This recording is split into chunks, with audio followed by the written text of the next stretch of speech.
Take a listen to a former Cavalier, an NBA player, Kendrick Perkins, just on what he thinks the Cavs' ceiling is.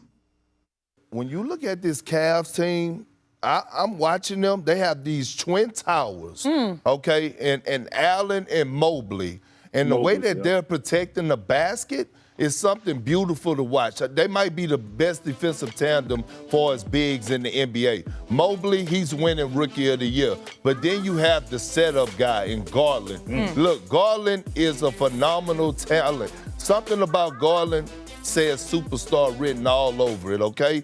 He's going to be a first-time All-Star. Then you have a bench, and they have wings, okay? They have wings, athletic wings. When you talk about that they drafted, Forza Kuro, Cedi Osman, those guys to that nature. But then they have a Coach of the Year candidate. But when I look at the Cleveland Cavaliers, hear me out, in the Eastern Conference, their ceiling is the conference finals.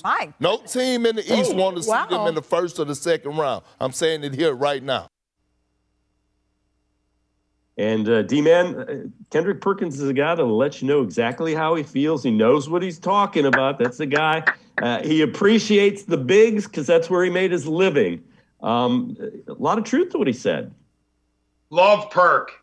I mean, the Cavs, Dave, at the beginning of the NBA season, did you have the Cavs 30-19 as of January 28th? I sure didn't.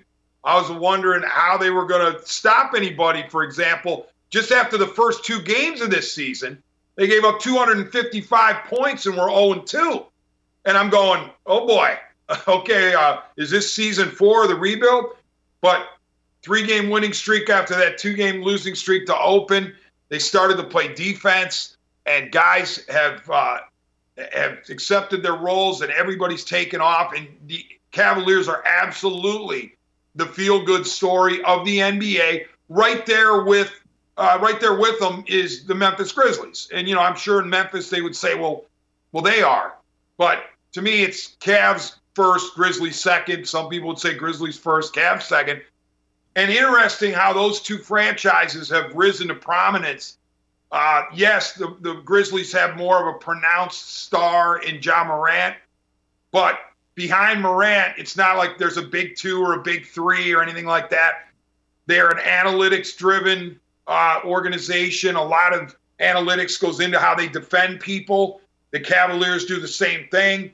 I mean, you saw the other night when the Cavs hammered the Milwaukee Bucks, when the Bucks had their big 3 of Giannis and Middleton and Holiday.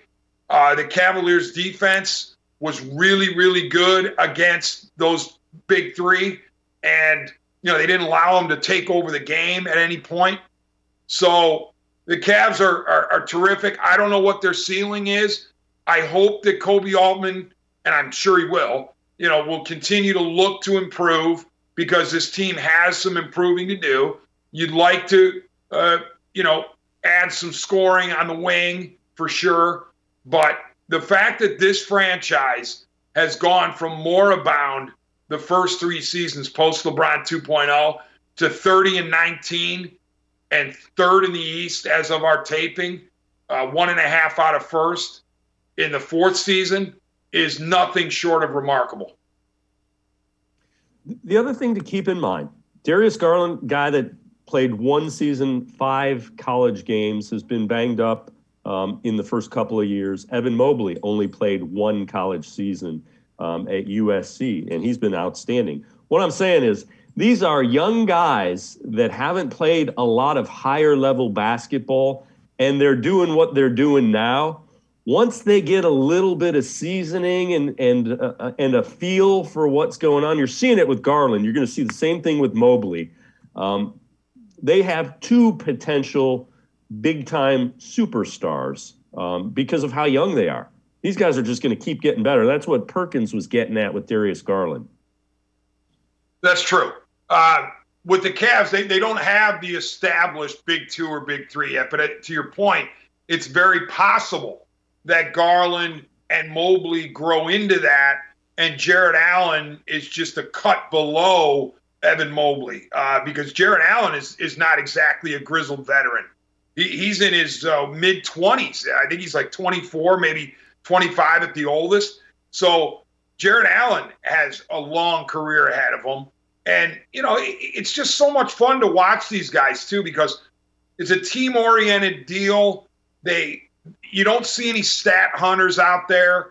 Even the best players on this team are not out for numbers. All they want to do is win. And, they'll do what it takes to win. If it means scoring 30 for Garland, okay, fine. If it means 18 rebounds for Allen and just 9 points, fine. If it means 5 blocks for Mobley and only 12 shots, fine. They just all are together they're on the exact same page, and they're led by J.B. Bickerstaff, who's done a masterful job with everything relating to this team. And he's the perfect guy to guide them, not only through this, contention status, but all the way, in my mind, to the NBA Finals. The thing that impresses me when I watch them, in coming years, doesn't matter what's going on with them, they just keep playing. And for a young team, there are times when they're not playing well. They don't hang their heads. They figure out, all right, this is what is working tonight. They seem to have that unique ability. And as you mentioned, they're all young. So the fact that they can go to, all right, this isn't working, let's go here. The fact that they keep doing that and keep working it, that's a sign of a really good team that is really well coached. Absolutely, David. And you go back to the Milwaukee game. First quarter, the Bucks come out in Rocket Mortgage Fieldhouse. To me, they wanted to send a message. I mean, they'll never acknowledge it publicly because they're the defending champs, and they wouldn't want to stoop so low as to acknowledge this. But I think they wanted to send a message to the Cavs that, hey, you guys are up and coming, you're plucky, and you got a good record, but we're coming in here as the defending champs. We've got Giannis, we've got Middleton, we've got Holiday, we have, for that matter, Portis. We're going to take it to you tonight, and we're going to teach you a lesson. And they got out of the gates great. The Bucks were hitting threes, and they were up double digits, and it looked like, oh, boy. Well, like you said, Dave, the Cavs are like, we'll take the shot, we'll absorb the blows, and then we will settle in, and we will climb back into this. And not only did they climb back into it, but by halftime, they had control of the game.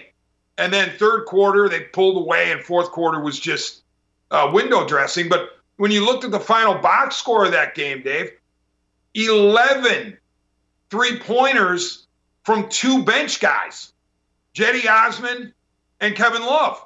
Cedi had 6 when in his previous 5 games he had a grand total of 1. Kevin Love had 5, and one other guy off the bench, it might have been Rondo, had 1.